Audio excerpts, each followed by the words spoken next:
Hey there, I'm Becca. This is Keith. And this is our home, Vagari, which means to wander. And that's the plan, to wander around the world on our sailboat.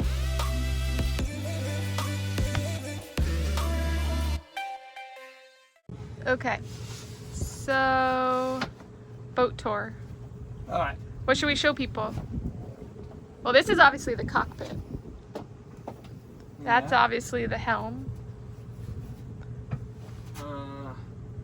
So these are the davits back here that the dinghy hang on, and solar panels. right. So how much solar do we have? We have around 1,000 watts, give or take. We can make about enough for a small house on Yeah. a sunny day. On a sunny day, right. So we generally have a surplus of electricity as long as we have nice weather, right? That would be accurate. We use it for cooking meals when 110 power, or making hot water, or making water with the water maker. Yes. And as far as electricity goes, so we have the solar panels, but we also have a wind generator.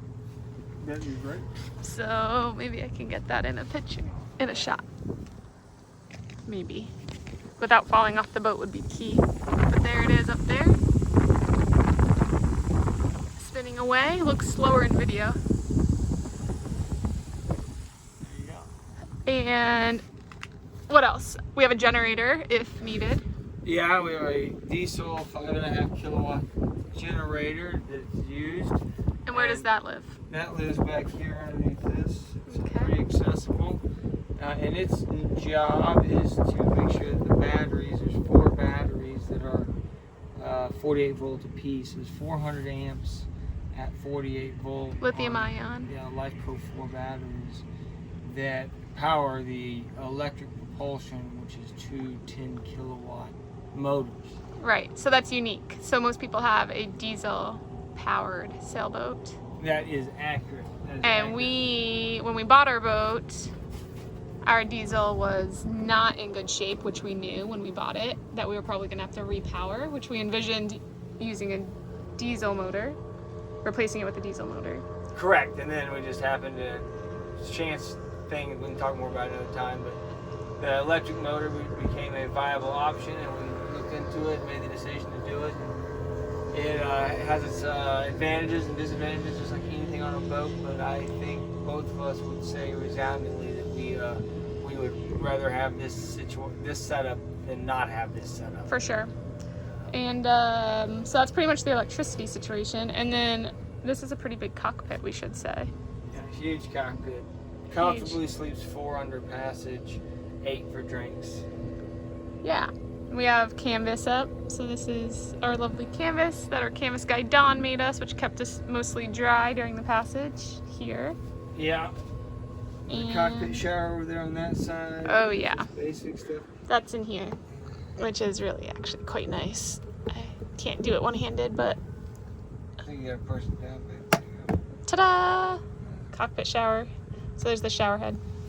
It's nice. You should tell. I mean, there's obviously a barbecue grill back there. Oh yeah, barbecue Fishing grill right line. there. So what else would you say about our 1979 Pearson 424 above deck? Deck has been redone, repainted with the gray kiwi grit. It's really nice. Worked very effectively. New hatches. Some blue stuff protects it. That's all new. The 2 entryway, that's probably pretty unique on a Pearson. Has a second entryway, which is nice because we actually use that a lot when we're going up on deck when we're making a passage. Sloop rigged, standard slab reefing with head sail furler. Ooh, and you installed an electric winch for me so I can raise the main. So all I have to do is push this button to get the main sail up. That's right, electric winch at the back. Manual windlass up front, but really pretty easy with the manual windlass to pull it up. That's what raises the anchor. For those that don't know what a windlass is.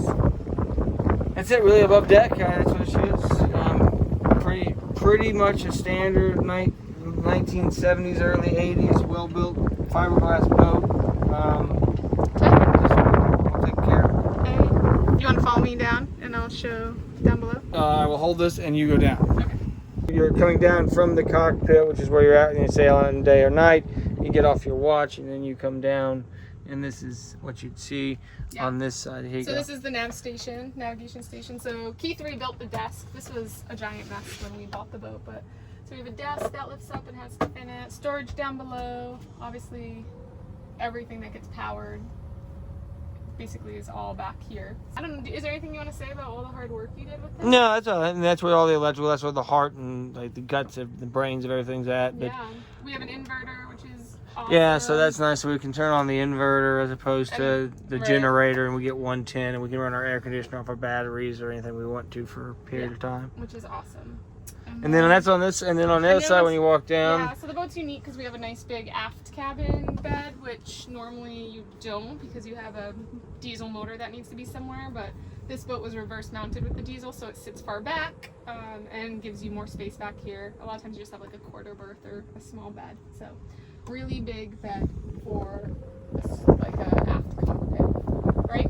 Yeah, and it was extended too. Well, but yeah, and we extended it an extra, what, 6 inches? Yeah, probably 8 inches. Yeah, But yeah, that's awesome. so it worked out well. But it's nice to be able to come down and get off your shift and just go straight to where you're sleeping, and also all the electronic stuff you have on the other side. And so then you walk down, and then go through the aft cabin. Door. And you have the head on this side, which is the quick bathroom. So, and we have a separate shower, which is awesome. There's a compost head here, works pretty well. And then this is the shower here, pretty big shower stall. We've got a water maker and hot water pretty regularly, so we don't really have any issues with taking hot showers if we want them. And then I'll leave it to you. Okay, so this is the galley. Don't mind the dishes. And Keith is making ice, which is a luxury on a boat. But we have refrigerators. They live down in here for those that don't know boats well. The fridge units are down there. Freezer on this side. We have a freezer, dedicated freezer, which is pretty awesome as well. Fruit nets and everything. This is the second companionway entry point that we talk about. Saloon cushions. Or saloon there. And then the V-berth. So this is an extra cabin up here with plenty of storage and a sink. And that is pretty much our entire boat in a nutshell. Is there anything special you want to show anyone? Oh, microwave, stove, and all the different cooking things. And then we have a water maker, so we can make our own fresh drinking water out of salt water. Like I said, we essentially live a reasonably green life. We lived off the grid since for about 9 months in the marina, meaning we didn't plug in for 9 months before we left, just to test everything, make sure we had enough solar and wind. One other thing we didn't talk about was the hydro. Like when we're actually sailing, the prop itself spins, and that recharges the batteries. And that is not insignificant. It's pretty substantial because a big prop, 18 inches, spinning through the water at 6.5 knots. So we got 3 truly renewable sources of recharging the batteries themselves. Well, I think that wraps up the boat tour. What do you think? I think that's it. I think it's time for the pina colada.